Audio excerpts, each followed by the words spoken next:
श्री 108 कुंडी सहस्त्र।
आप सब लोग, जैसा कि आप सबके साथ मैं भी श्रवण भक्ति में निमग्न होकर आदरणीय श्री राजीव लोचन जी महाराज के उद्गार श्रवण कर रहा था। उनके शास्त्रीय वचन और उनका शास्त्र का चिंतन हम सब लोग श्रवण कर रहे थे। वे भक्ति के महत्व को रेखांकित कर रहे थे और इसके साथ साथ वो सब हम सब लोगों को प्रेरणा दे रहे थे कि भक्ति के बिना, भगवान की भक्ति के बिना हमारे जीवन में किसी भी प्रकार की शक्ति का उदय होता नहीं। अभी हम सब लोगों ने 9 दिन भगवती की आराधना की है, भगवती की उपासना की है और भगवती की उपासना विभिन्न रूपों में की है। 9 दुर्गा की उपासना की है और 9 दुर्गा शक्ति के प्रतीक के रूप में है, शक्ति रूपा है। बड़े भक्ति भाव पूर्वक हम सब लोगों ने इन 9 दिनों को व्रत और उपवास के माध्यम से, अनुष्ठान के माध्यम से संपन्न किया है।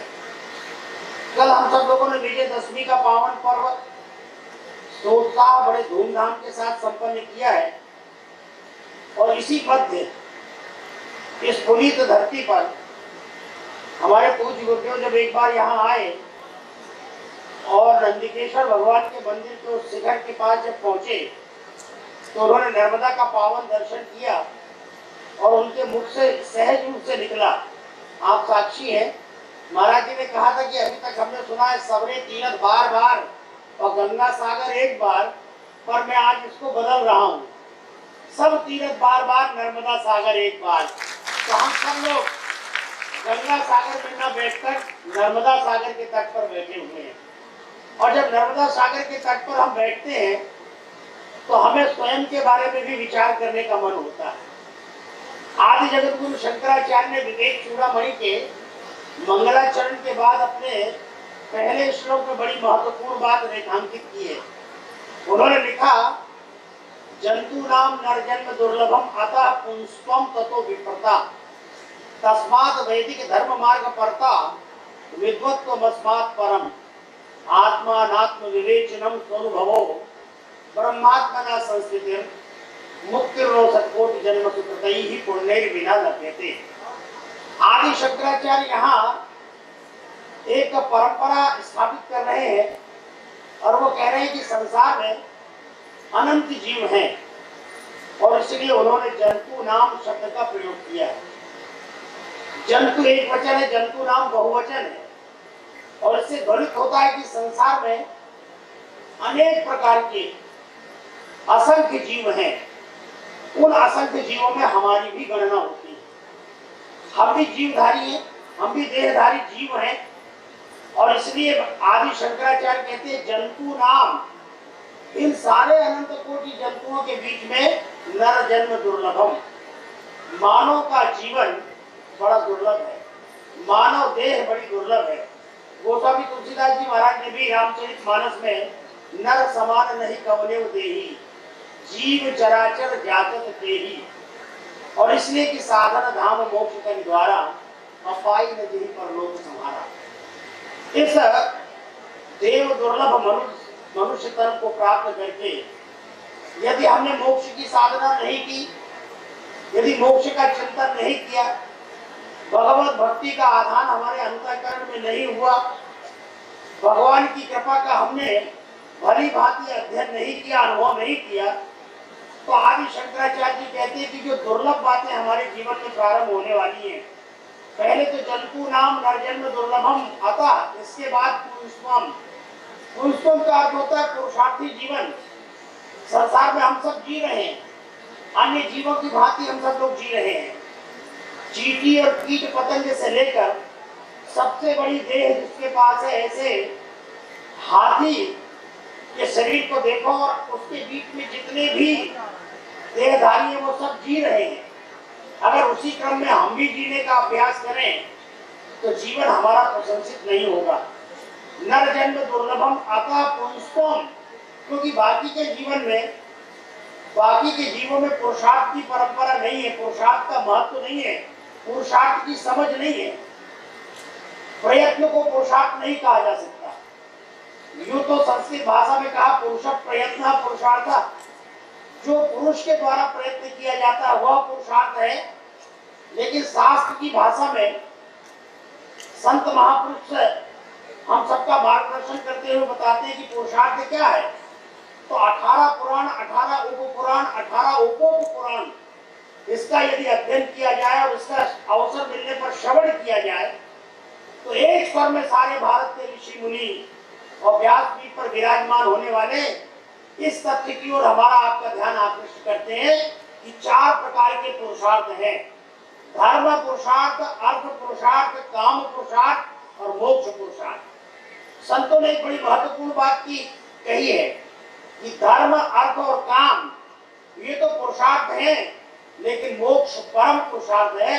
इसलिए मोक्ष के प्रति हमारी आपकी चिंता, हमारी आपकी जिज्ञासा होनी चाहिए। मोक्षों में भूयादि दीक्षा, अंतःकरण में ये विचार अवश्य आना चाहिए कि हे भगवान, आपने कृपा करके कीट पतंग की योनि नहीं दी, सूकर कुकर की योनि नहीं दी, आपने हमें अन्य प्रकार की योनियों से बचाकर अहेतु की कृपा करके आपने हमको मानव तन प्रदान किया है। और इसलिए हम आपके चरणों में कोटि कोटि असंख्य कृतज्ञता ज्ञापित करते हैं कि हमारे जीवन में पुरुषार्थ प्रारंभ हो। और पुरुषार्थ प्रारंभ होता है धर्म की जिज्ञासा से। 2 सूत्र हमारे यहाँ धर्म शास्त्रों में बड़े महत्वपूर्ण हैं। अभी हम जहाँ बैठे हुए हैं इसमें अपवाद बैठे होंगे जो अथातो ब्रह्म जिज्ञासा की साधना में लगे होंगे, लेकिन अधिकांश लोग हम जीवन भर अथातो धर्म जिज्ञासु बने रहते हैं। अथातो धर्म जिज्ञासा, मानव जीवन की यात्रा अथातो धर्म जिज्ञासा से प्रारंभ होती है और उसका समापन अथातो ब्रह्म जिज्ञासा तक होता है। ब्रह्म सूत्र का ये बड़ा महत्वपूर्ण सूत्र है और धर्म शास्त्रों का बड़ा महत्वपूर्ण सूत्र है अथातो धर्म जिज्ञासा। वास्तव में धर्म क्या है, इसे समझने के लिए संत महात्माओं के जो समागम होते हैं, यज्ञ यागादि बहाना है, इसमें हम देवताओं का यजन करते हैं। लेकिन यज्ञ के भी 3 हिस्से हैं। एक तो यज्ञ में दान, और दान के साथ साथ संगति करणम, माने हम इकट्ठे होते हैं यज्ञ के बहाने, और संगति करणम के बाद महापुरुष संश्रया दुर्लभम त्रयम एवेतद् देवानुग्रह हेतुकम मनुष्यत्वम मुमुक्षुत्वम महापुरुष संश्रया। भगवान की बड़ी कृपा होती है जब जीवों पर, तब वो मनुष्य जीवन हमें प्रदान करते हैं, मनुष्य देह प्रदान करते हैं। इसलिए आदि शंकराचार्य भगवान हमारा आपका ध्यान पुरुषार्थ की ओर आकर्षित कर रहे हैं। अतः पुंस्त्वम, और इसके बाद ततो विप्रता, ये बड़ी महत्वपूर्ण बात है। अनेक प्रकार के इसके अर्थ निकाले जा रहे हैं। विप्रता का अर्थ कुछ लोग ब्राह्मणत्व निकालते हैं कि ब्राह्मण होना बहुत महत्वपूर्ण है। मनुष्य जीवन मिला है, उसमें ब्राह्मणपन मिला है, ब्राह्मण कुल में जन्म मिला है।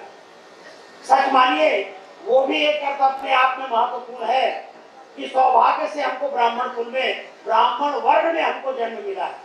लेकिन इसका यह अर्थ नहीं कि क्षत्रिय वर्ण में जन्म मिलना हमारे लिए कोई खोट बात है, या वैश्य वर्ण में हमारा जन्म हुआ ये हमारे लिए कोई छोटी बात है, या शूद्र वर्ण में हमारा जन्म हुआ है ये हमारे लिए बहुत छोटी बात है। ऐसा नहीं। उस परम पिता परमात्मा के 4 पुत्र हैं। एक का नाम है ब्राह्मण, एक का नाम है क्षत्रिय, एक का नाम है वैश्य और एक का नाम है शूद्र। ये भगवान के 4 पुत्र हैं और चारों पुत्र में समानता है। जैसे चतुर्वेदी का पुत्र चतुर्वेदी ही होगा, जितने पुत्र चतुर्वेदी के होंगे वो सब चतुर्वेदी चौवेदी कहे जाएंगे। द्विवेदी का पुत्र द्विवेदी कहा जाएगा। ऐसे ब्रह्म का पुत्र, परमात्मा का पुत्र जो है वो परमात्मा ही कहा जाएगा। लेकिन वर्ण व्यवस्था हमारे यहाँ बड़ी प्राचीन व्यवस्था है, और इसको यदि आधुनिक भाषा में कहूँ, जो बहुत ज्यादा अंग्रेजी में विश्वास रखते हैं और अंग्रेजी लैंग्वेज में शास्त्र पढ़ने का अभ्यास करते हैं, और आज का युग तो बड़ा साइंटिफिक युग माना गया है कि हम इस वैज्ञानिक युग में जी रहे हैं। इसलिए आप साधु संत महात्मा जो भी व्याख्या करते हो, जो भी शास्त्रों के आख्यानक लाते हो, जो भी पुराण आदि की कथाएं लाते हो, यदि उसमें कोई वैज्ञानिकता है, कोई वैज्ञानिक तथ्य छुपा हुआ है, तो उसे जरूर रेखांकित करो, क्योंकि आज का समाज सैटेलाइट के युग में जी रहा है, आज का समाज ग्लोबलाइजेशन के युग में जी रहा है। इसलिए मैं उन सारे साइंटिस्ट को और उस साइंस से प्रभावित होने वाले इस धर्म सभा में बैठे हुए इन तमाम लोगों से विनम्रता पूर्वक हाथ जोड़ करके इस धर्म सभा के माध्यम से ये कहना चाहता हूँ कि धर्म अपने आप में पूर्ण विज्ञान है। यदि धर्म पूर्ण विज्ञान न होता तो अथातो धर्म जिज्ञासा, ये हमारे ऋषियों ने सूत्र ही न बनाया होता। और इसके साथ साथ अध्यात्म ज्ञान, जिसको ब्रह्म पर आश्रित करके हम अनुसंधान करते हैं, ये अपने आप में पूर्ण विज्ञान है। इसलिए जो भौतिक विज्ञान है, जो पदार्थ विज्ञानी है, उन पदार्थ विज्ञानियों से मैं हाथ जोड़कर कहता हूँ कि धर्म ने और अध्यात्म ने कभी तुम्हारे भौतिक विज्ञान को चुनौती नहीं दी है। इसलिए तुम भौतिक विज्ञानी, तुम पदार्थवादी, कभी धर्म को चुनौती मत देना, कभी अध्यात्म को चुनौती मत देना। क्योंकि जिस धरती पर हमने जन्म लिया है भगवान की अहेतु की कृपा से, ये भरत भूमि है, ये भरत खंड है, ये भारतवर्ष है, ये आर्यवर्त का परिक्षेत्र है। और इसमें जन्म लेने वाले जन्म लेते ही अपने सौभाग्य की सराहना करते हैं। केवल मनुष्य नहीं, मनुष्येतर योनियों में यदि पूर्व जन्म के संस्कार हैं तो वे भी अपने सौभाग्य की सराहना करते हैं। इसलिए इस धरती पर जन्म लेना हमारे लिए परम सौभाग्य की बात है कि इस धरती में ही धर्म का चिंतन आरंभ होता है, इस धरती में ही अर्थ का चिंतन आरंभ होता है, इस धरती में ही समस्त कामनाओं की पूर्ति के लिए हम पुरुषार्थ करते हैं। इसलिए काम अगर किसी संकीर्ण अर्थ में, सीमित अर्थ में, केवल वासना के अर्थ में, शुद्ध इच्छाओं के अर्थ में सीमित कर दिया जाए तो ये काम हमारे लिए बाधक बनता है। अगर इस काम को हम व्यापक अर्थ में लें, कामनाओं की पूर्ति के अर्थ में लें, ये ब्रह्म जानने की इच्छा, परमात्मा को प्राप्त करने की इच्छा भी हमारे अंदर यदि जाग रही है तो ये भी एक प्रकार के काम पुरुषार्थ का छोटा सा हिस्सा है। इसलिए भगवान कृष्ण ने श्रीमद् भगवत गीता में अर्जुन को उपदेश देते समय कामोस्मि वर्षक, अर्जुन मैं 4 पुरुषार्थों में अपने आप को काम पुरुषार्थ मानता हूँ। यदि काम इतना ही दूषित होता, काम इतना ही अभिशापित होता, काम इतना ही कलंकित होता तो भगवान कृष्ण अपने आप को काम पुरुषार्थ सिद्ध न करते। कामनाएं मनुष्य की जीवन में पैदा होती हैं। अभी आप भक्त ध्रुव की कथा श्रवण कर रहे थे, भक्त प्रहलाद की कथा श्रवण कर रहे थे, रामचरितमानस में भगवान के अभिन्न सखा बनने वाले, बाद में लंकाधिपति का अभिषेक करा लेने वाले विभीषण की चर्चा श्रवण कर रहे थे। ये समाज के आदर्श हैं। इन समाज के आदर्शों को यदि हमने सही ढंग से समझने का प्रयत्न किया तो इन्होंने अपने जीवन में जो प्राप्त किया है, इनके जीवन का जो प्राप्तव्य था, इनके जीवन का जो गंतव्य था, इनके जीवन में जो उनको श्रेष्ठ मिला है, कोई कारण नहीं कि हमको आपको भी वो श्रेष्ठ न मिले। बस केवल संत महात्माओं की वाणी में विश्वास रखना, संत महात्माओं की अपनी जो विभिन्न प्रकार की शैली है, उस शैली के माध्यम से प्रवचन सुनना, और प्रवचन सुनने के बाद केवल श्रवण भक्ति में ही विश्वास अपनी इतनी नहीं करना, श्रवण के बाद मनन करना, मनन के बाद चिंतन करना, चिंतन के बाद निधिध्यासन करना, और निधिध्यासन के बाद फिर जो कुछ भी निकले वो आपका अमृत होगा, वो आपके जीवन का अमर पाथेय होगा। उस अमर पाथेय को आप अपने जीवन में ग्रहण करें। आचार्य शंकर बड़ी महत्वपूर्ण बात कह रहे हैं। आचार्य शंकर पुरुषार्थ रेखांकित कर रहे हैं और उसके बाद वो कह रहे हैं कि हमारे जीवन में श्रेष्ठ आचरण आए। जो श्रेष्ठ आचरण वाले होते हैं उनको ही अपने जीवन में ब्रह्मबोध होता है, उनको ही अपने जीवन में ब्रह्म साक्षात्कार होता है।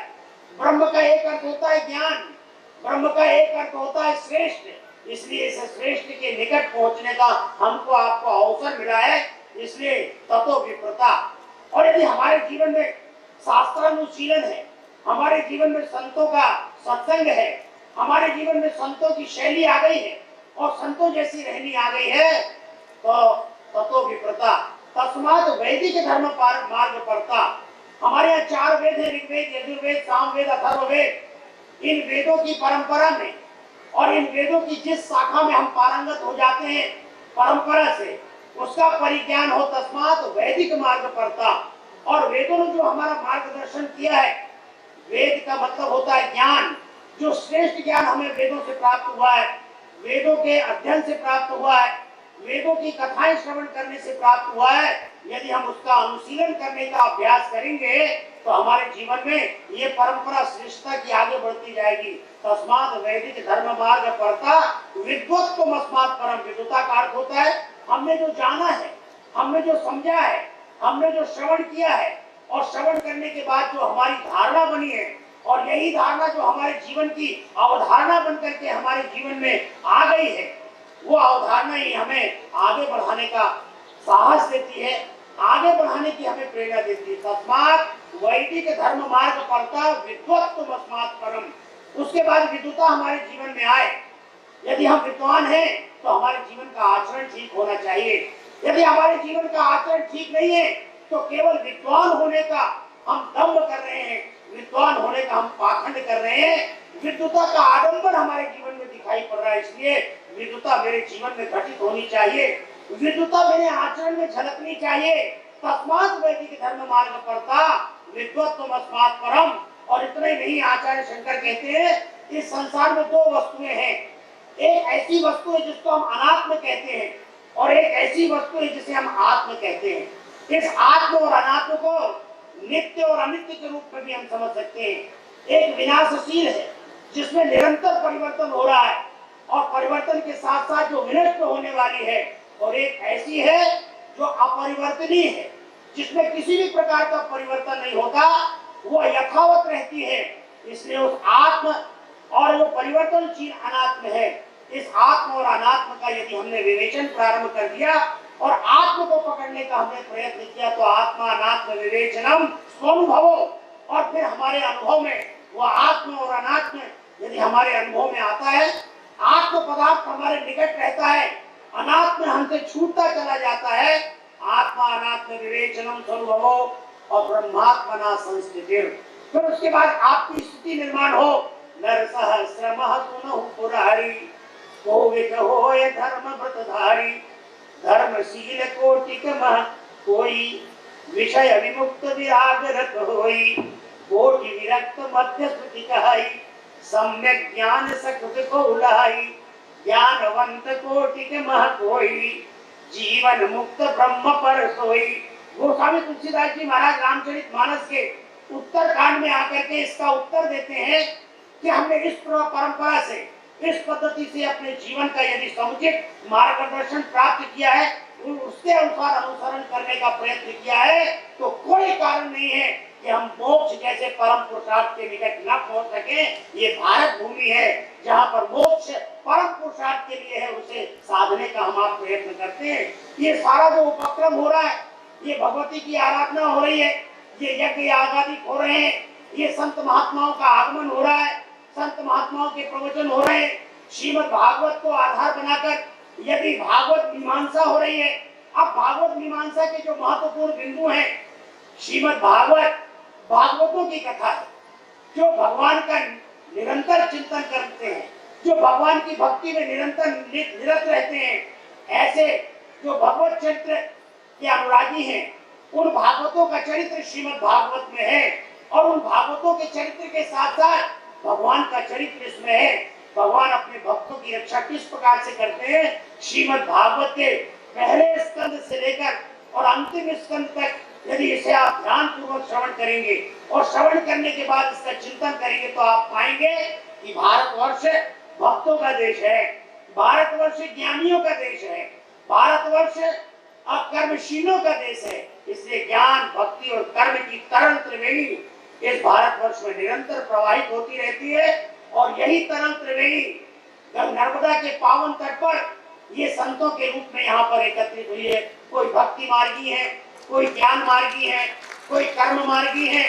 एक जनाने वाले हैं तो एक जानने वाले हैं, एक मानने वाले हैं और एक भक्त भगवत भक्ति में निरंतर निमग्न रहते हैं। भगवत भक्तों के सामने भक्तों का चरित्र रेखांकित किया जा रहा है। वासनाएं, इच्छाएं बुरी नहीं है, लेकिन इच्छाओं के साथ साथ अगर हम उन इच्छाओं को भगवान के चरणों में बांधे, क्योंकि गोस्वामी तुलसीदास जी महाराज रामचरितमानस में लिखते हैं, सबकी ममता ताज बटोरी और मम पग मन ही बांध भर डोरी। यदि आपने अपनी ममता के सारे ताज मोटी रस्सी बना करके भगवान के चरणों में बांध दिए तो सच मानिए भटकने का कोई कारण नहीं है। जो लोग भटक रहे हैं वे या तो भक्ति से कोसों दूर हैं या वे भगवान के रहस्य को नहीं समझ पाए और केवल चोला ओढ़ करके, चोला पहन करके और केवल संसार के सामने कम है लेकिन अधिक दिखाने का दम्भ भर रहे हैं। ऐसे लोगों के सामने ये सब अपवाद हैं हमारे समाज के। उन अपवादों को लेकर कोई नियम नहीं बनाना चाहिए, धारणा नहीं बनानी चाहिए। ये हर युग में हुआ है। कालनेमी भी तो ठगने के लिए हनुमान जी के सामने आया, रावण भी तो ठगने के लिए संत का रूप बना करके सीता माता का हरण करने के लिए आया। इसलिए मुझे लगता है कि भगवान के चरित्र को रेखांकित करते करते समाज की समकालीन परिस्थितियों का भी हम सब लोगों को विश्लेषण करते रहना चाहिए और इन भगवत भक्तों को विचलित होने से बचाना चाहिए। किसी भी प्रकार की अनर्गल धारणा समाज विशेष के लिए, समुदाय विशेष के लिए इनके मन में घर न करने पाए। इसलिए ऐसे उपक्रमों की रचना, ऐसे उपक्रमों का आयोजन, ऐसे समारोह, ऐसे कार्यक्रम समय समय पर भारतवर्ष में होते रहने चाहिए। मुझे लगता है कि जो समय दिया गया था मेरी वाणी पवित्र करने के लिए वो समय धीरे धीरे पूरा हो रहा है। और भी अनेक कार्यक्रमों की संरचना है।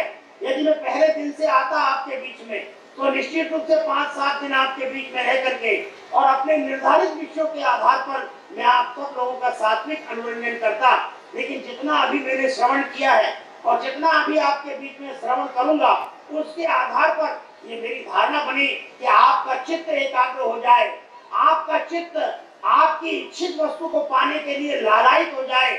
ऐसा वातावरण पंडित श्री रेवाराम पाठक जी के द्वारा और हमारे प्रिय पुत्रवत श्री राजीव लोचन जी के द्वारा ये योजना बनाई गई। और इन दोनों ने मुझसे बहुत आग्रह किया और कहा कि एक बार नर्मदा के पावन तट पर संतों का समागम हो रहा है, आपको आना चाहिए। मैंने कहा मैं संतों को प्रणाम करने के लिए अवश्य आऊंगा। मेरी कुछ व्यवस्था थी इसलिए मैं शुरू से नहीं रह पाया और परसों से ही रेवाराम जी के साथ मेरा संवाद रहा। और रेवाराम तो इतना बढ़िया इस क्षेत्र का साधक है, एक ऐसा उत्साही युवक है, उसकी अद्भुत प्रतिभा है, उसके अंदर जो तेज काम कर रहा है। मुझे लगता है कि उसने मेरे पूज्य गुरुदेव से दीक्षा प्राप्त की, मंत्र दीक्षा, और हमारा उनका निरंतर सानिध्य बना रहता है। जब नर्मदा सेवा यात्रा लेकर हम यहाँ आए तब भी उदार बिना होकर के उस व्यक्ति ने नर्मदा सेवा यात्रा की सारी व्यवस्था की और व्यवस्था का ध्वनियों बना और नर्मदा के तट पर हम सब लोगों का स्वागत सत्कार किया। ये संत सम्मेलन, संत समागम हमारे आपके सौभाग्य से होता है। ऐसा नहीं कि मंच पर बैठ करके हम आपके सौभाग्य को जगाने आए हैं, आप नीचे बैठ करके अपने सौभाग्य का अनुभव कर रहे हैं, हम यहाँ बैठ करके अपने सौभाग्य की सराहना कर रहे हैं कि जन्म जन्मांतर, कल्प कल्पांतर, युग युगांतर के हमारे आज के पुण्य उदय हुए जिसके कारण ऐसा अवसर हमको आपको प्राप्त हुआ है। भारत के अध्यात्म जगत की ये शीर्ष विभूतियां हमें यहाँ आकर दर्शन दे रही है।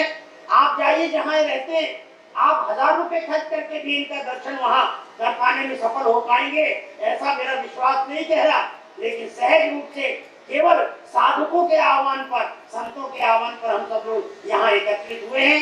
मैं आप सबके सौभाग्य की सराहना करते हुए, अपने भी सौभाग्य की सराहना करते हुए मैं आप सबके हृदय में विराजमान सत्य सनातन परमात्मा के अंश शिव और शिवा को नमस्कार करते हुए यही अपनी वाणी को विराम देता हूँ। बोले भारत माता की, नर्मदा मैया की, संत समाज की। बहुत बहुत धन्यवाद। नंद त्रिकेश्वर भगवान की। मंच पर विराजमान हैं, उनको माल्यार्पण करने के लिए मैं रेवाराम शास्त्री जी से आग्रह करूंगा। आप सब लोग संतों के स्वागत में ताली अवश्य बजाया करें। अत्यधिक समय का उपयोग न लेते हुए और माल्यार्पण को संक्षिप्त स्वरूप प्रदान देते हुए हमारे बीच जो बहुत दूरी तय करके यहाँ पर पधारे हैं श्री स्वामी इंदु भावानंद जी महाराज जी के शरण में प्रार्थना है कि वो अपने आशीर्वचन से श्रद्धालुओं को सुंदर दिशा प्रदान करें। भागवत सम्मेलन, भागवत मीमांसा सत्र में अपनी सहभागिता दर्ज कराएं और एक इस सत्संग को ऊर्जावान दिशा, नवीन कलेवर प्रदान करें। बोलिए श्यावर रामचंद्र की।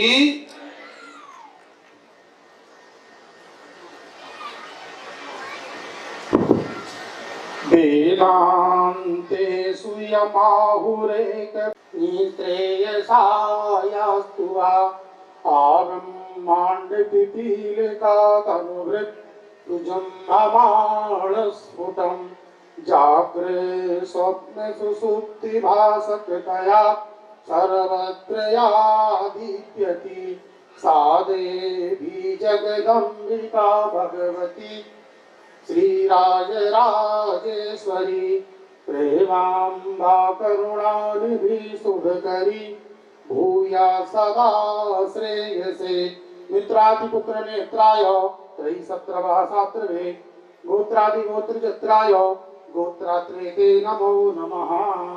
धर्म की अधर्म का, प्राणियों में विश्व का, गौ माता की गोहत्या, जगत गुरु शंकराचार्य महाराज की, पराम्बा भगवती राजराजेश्वरी मैया की हर हर महादेव। आज की इस दिव्य सत्संग सभा में इस कार्यक्रम की अध्यक्षता कर रहे परमादरणीय स्वामी श्री रामानंदाचार्य जी महाराज अयोध्या वाले, जबलपुर से पधारे महामंडलेश्वर आदरणीय अखिलेश्वरानंद जी महाराज और मंच को शोभा प्रदान करने वाली मानस पुत्री पुष्पांजलि देवी जी। हम लोग ये मानते हैं कि जो व्यास गद्दी में बैठता है वो साक्षात नारायण का स्वरूप माना जाता है। और हमारे अनुज कहिए या अग्रज कहिए, इनके साथ हमारा बेविदेशी भाव, छोटे भी हैं बड़े भी हैं, हम भी छोटे हैं इनसे, हम बड़े भी हैं। इस ढंग की जो भावना रखते हैं ये हमारे साथ सदा ऐसे हमारे अनुज जो छत्तीसगढ़ से पधारे हैं श्री राजीव लोचन, ये तो मानिए नेत्र ही है छत्तीसगढ़ के लिए, और इनकी वाणी हम यत्र तत्र श्रवण करते रहते हैं और लगभग इनका सत्संग हमको प्राप्त होता रहता है। रायपुर में भी प्राप्त होता है और अन्य अन्य शहरों में, और अत्यंत सुदूर क्षेत्र जो है जहाँ आदिवासी लोग निवास करते हैं वहाँ भी इनका दर्शन, इनकी वाणी हमको सुनने के लिए प्राप्त होती रहती है। आज ये नर्मदा के तट पर इस दिव्य आयोजन को संपन्न करा रहे हैं और इसमें भी हमको अपनी वाणी पवित्र करने का अवसर दिया गया। एक देखिए, हमारे यहाँ श्रवण को श्रेष्ठ माना गया। श्रवणम सर्वधर्मेभ्यो वरम मन्ये तपोधना, सुनने में बड़ी ताकत होती है, इसलिए कहा गया है कि खोद खोद मूसा करे, राज करे भुजंग, और पढ़ पढ़ पंडित मरे, आनंद करे सत्संग। तो आप समझ लीजिए कि जितने भी वक्ता लोग आते हैं यत्र तत्र से वो संग्रह करते हैं, अनुभव करते हैं, अध्ययन करते हैं, और अध्ययन करके आपके सामने रख देते हैं। आप उसको अच्छी तरह से श्रवण करते हैं और वो ज्ञान जो है आपका हो जाता है। श्रवण वाला जो ज्ञान है वो श्रेष्ठ इसलिए माना गया है कि आप ये समझ लीजिए, कहा गया है भक्ति का पहला चरण है श्रवण, इसलिए व्यक्ति को सुनना चाहिए। कहा महाराज कोई सुनाने वाला नहीं है तो क्या करें, तो कहा कथा कहना चाहिए।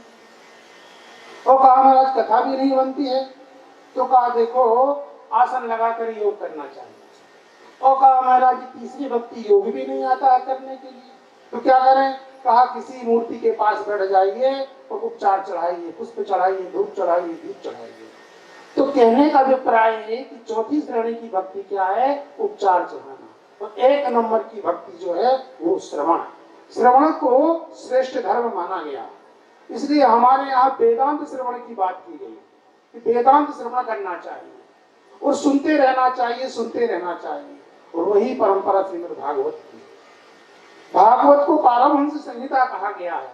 परमहंस ही यत् प्राप्तव्यम, जो परमहंस वृत्ति के महात्माओं के द्वारा प्राप्तव्य है, तो वो चीज परमहंस वृत्ति के महात्मा को क्या प्राप्तव्य है? सोहम वृत्ति के द्वारा उस अखंड ज्ञान को वो, उस परब्रह्म परमात्मा को वो प्राप्त कर लेते हैं। तो वही परब्रह्म परमात्मा आप समझ लीजिए श्रीमद् भागवत के द्वारा आपको प्राप्त हो जाएगा। आप वेदांत में जाएंगे तो अधिकार की बात आएगी। आपको मुमुक्षा होना चाहिए, विवेक होना चाहिए, षट संपत्ति आपके पास होना चाहिए। जब आपके पास अधिकार आएगा, अधिकार के बाद आप वेदांत पढ़ेंगे, तब आपको वो तत्व जो भागवत से प्राप्त होने वाला हो सकेगा। और भागवत ऐसा ग्रंथ है, आप ये समझिए इसमें अधिकार की जरूरत नहीं है। अधिकार के पहले भी पढ़िए, यदि वेदांत में अधिकार चाहते हैं तो पहले भी पढ़िए और वेदांत के बाद भी पढ़िए, क्योंकि वेदांत पढ़ने के बाद जो आनंद आएगा श्रीमद् भागवत का, एक विलक्षण आनंद आएगा। क्योंकि आप समझ लीजिए यज्ञ की जो परिभाषा की गई है उसमें ये भी कहा गया है कि दान, जो धातु यज धातु है, इस धातु जब संपन्न होती है तो अपनी प्रकृति लेके आती है। और उस प्रकृति का यही अर्थ है देव पूजा संगतिकरण दानेशु। देव पूजा संगतिकरण और दान होता है। तो सबसे श्रेष्ठ दान जो होता है वो अभय दान होता है। आप ये समझ लीजिए अभय दान जो है श्री सुखदेव जी महाराज ने परीक्षित को दिया था। इससे बड़ा कोई दान नहीं हो सकता है। वो अभय दान सुखदेव जी महाराज ने राजा परीक्षित को दिया था। कहते हैं ये श्री परमहंस वृत्ति के महात्मा थे। जो संत होते हैं, महात्मा होते हैं, सन्यासी होते हैं, उनमें हंस परमहंस और श्री परमहंस होता है। और श्री परमहंस की विशेषता होती है कि अनात्म नाम का पदार्थ तो स्वीकार ही नहीं करता है। आप देखिए सुखदेव जी महाराज जब जा रहे हैं और उनके पीछे पीछे उनके पिताजी जा रहे हैं, तो पीछे तालाब में नग्न स्त्रियां स्नान करती हैं। और आप ये समझ लीजिए उनको देखकर कि वो स्त्रियां पर्दा नहीं करती। और उनके पिताजी व्यास जी महाराज जब पीछे से आते हैं तो सारी की सारी स्त्रियां पर्दा कर लेती हैं। तो बड़ा आश्चर्य होता है। वेद व्यास जी महाराज को उन्होंने कहा कि मेरी आंख जो है पराटक हो चुकी है, जैसे कौड़ी सफेद हो जाती है, इसमें रूप के साक्षात करने का सामर्थ्य नहीं है और मुझे देख करके आप पर्दा कर रही हैं। और एक जवान बच्चा मेरा जो 16 वर्ष की अवस्था का है उसको देख करके आप पर्दा कर नहीं कर रही हैं। तो कहा महाराज देखिए स्त्री पुंभिदा तो सुतस्य विविक्त दृष्टि, तुम्हारे लड़की में तो स्त्री पुरुष का कहीं कोई भेद नहीं है। स्त्री पुरुष का भेद तो आपकी दृष्टि में है। जिसकी दृष्टि में स्त्री पुरुष का भेद हो उससे हम लोग पर्दा करेंगे, वो तो हमारी आत्मा है। तो सबसे श्रेष्ठ अभय दान दिया राजा परीक्षित को श्री सुखदेव जी महाराज ने।